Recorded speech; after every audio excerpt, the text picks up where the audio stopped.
that will actually do a voice analysis and do a frequency spectrum of your vocal pattern, a bit like a fingerprint. He said, now, can you tell me anyone you can do that we could get hold of? So I said, well, I'd sort of quite like Prince Charles.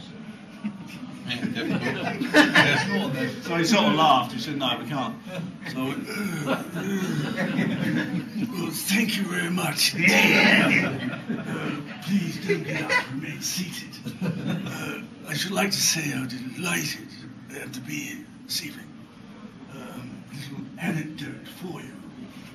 I was invited to a fancy dress party the other day. And I thought, well, I'll go as an oven. It's good, isn't it? I thought I'll go as an oven. And I got there, and a friend of mine arrived, and he was dressed as an oven too. He came over and he didn't look too pleased. He said, sir, he said, you told me that you were coming as a parrot. I said, no, I didn't. I said I was coming as a cockatoo.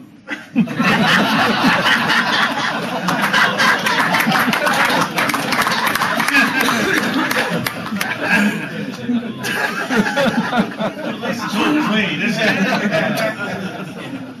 So he said, well, can you name somebody else? And as I said, someone actually, I think it was Garrett, said, he'd actually seen the programme. I've never met anyone who's actually seen it. Had to be fucking about the voice. And he said, and I said, well, Sir David Attenborough. You know, he said, oh, we can get him. He'll do it. He'll do anything.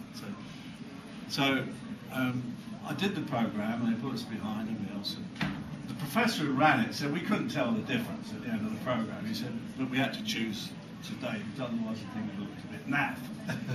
But before the show, I was talking to David Attenborough, and this is absolutely true.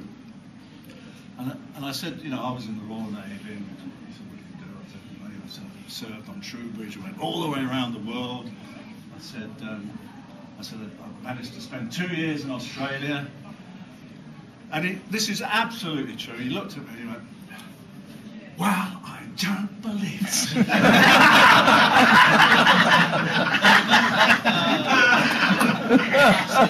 He said, you were in the Royal Navy, so was I.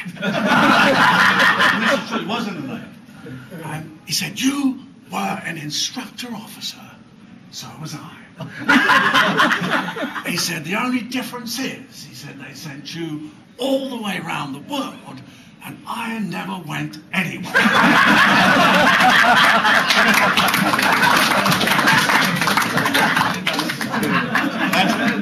And I was, Ray Allen was there, the guy who said Lord Charles, and we looked at each other, I thought, this bloke's been everywhere. And a lovely man, there was no ego with Mr. Attenborough, David, and still the same, it was just fantastic. Yeah.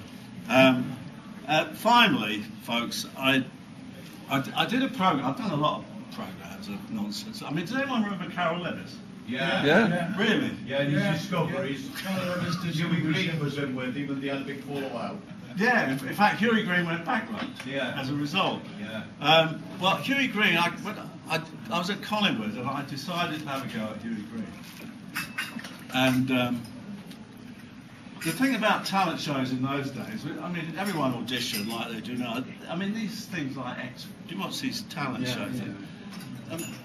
What is this sort of emotional incontinence that English people have got? Why does everyone cry all the time? Yeah. I mean, in the old days, if you went for an audition, there'd be hundreds of people there. If you got knocked back, you'd say, thank you very much, let's get on with our life. Yeah. But I don't know what's happening in Great Britain at the moment, but it's kind of sad. Yeah. Anyway, I did Huey Green wasn't a very nice man. It's probably we all found out towards the end of his life. But the show was very popular, and I went up to Thames Television in Teddington to do the programme, and of course all my family came from up there. So we did the show, and I actually, because all my family were in the front row, they used to have a thing called a clapometer. I mean, that's rubbish, really. It was just a microphone and a decibel thing, you know. So if you did a massive clap at the beginning, so all my family, I primed them all. I said, you know. So in the studio, I won. You know, on the vote, I came second, I think. So I didn't go on to the next week. But I always remember the previous week, it was Pam Ayres, who's still going strong. Good girl. But anyway, so I was doing this is what I'm coming to, a tribute to my all-time favourite comedian. And I was doing a rehearsal at Tennington, and this guy worked at Thames, and he walked in the back, and he's standing there, this idol of mine, this comedian, and I'm doing this impression. Now, it's kind of intimidating, so I finished the act, I rushed over and I shook his hand and said, "Hope you didn't mind me doing an impression of him." He said, "Oh, no. I said, "What did you think of it?" And he sort of paused, and he said, "Well, one of us is lousy." And you can probably guess who it is. Because, I mean, there's no... I didn't have to bring a prop for this because...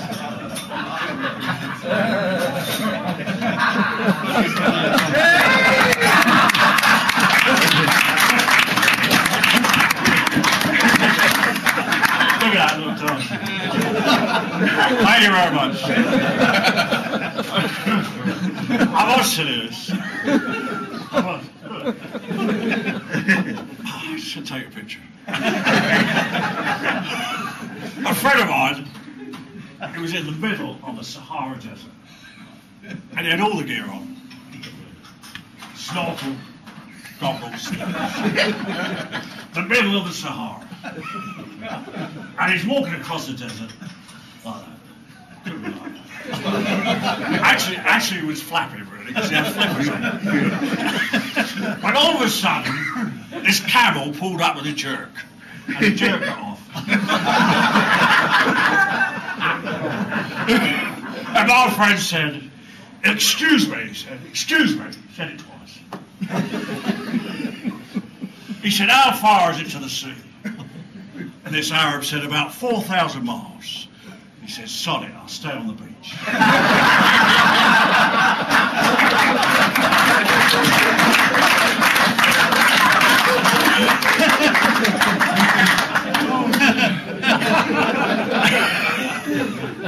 I was riding along the other day in my car. I can always take the car when I'm driving. And I was having something to eat, because it's full of food, it's a larder.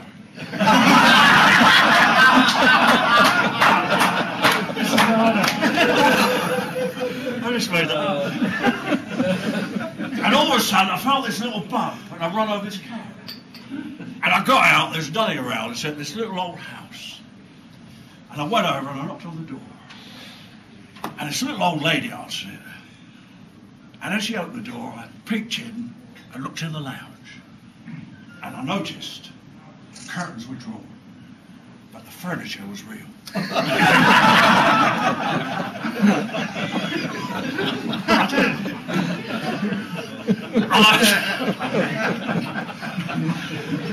I said, "Excuse me." "Excuse me," I said it twice.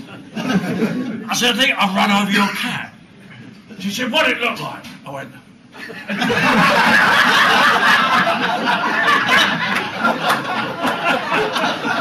said, "No, you fool, before you ran over."